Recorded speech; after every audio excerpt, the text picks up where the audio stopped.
Going to the dentist can be scary. For Brittany Burke, the apprehension became a nightmare. A warning, some of the details and images I'm about to share with you may be disturbing to some viewers.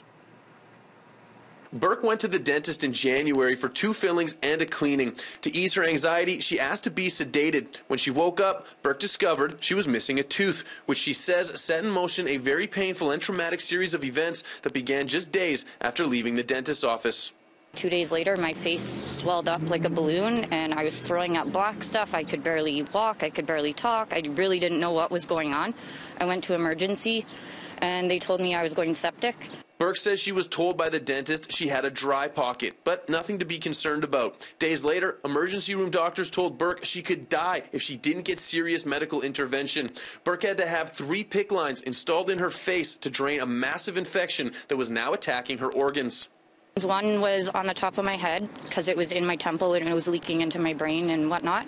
The other 2 were on the bottom to drain the infection down there. I went back March 25th for my follow-up, and they told me that my infection got progressively worse. I now had a fracture in my jaw. Burke's jaw was immediately wired shut, and it's still wired shut, as you can tell by the way she's speaking in the interview. Burke says her mouth will never open fully again. She has permanently lost feeling in her jaw, and the experience has left Burke scarred both emotionally and physically as a result of the numerous surgeries. I'm really self-conscious right now. I don't like leaving my house because I'm drawing attention to it. People look at me funny because I'm talking funny, and never mind the scars that I have. This still leaks, and I'm constantly having to go back to the hospital every week for checkups and x-rays. I reached out to the Dental Association of Manitoba to ask if it's common practice to remove teeth from a sedated patient without speaking to the patient about the removal ahead of time. They declined to comment, but said Burke could launch a complaint about her dentist through the Dental Association. Burke's advice for anyone watching?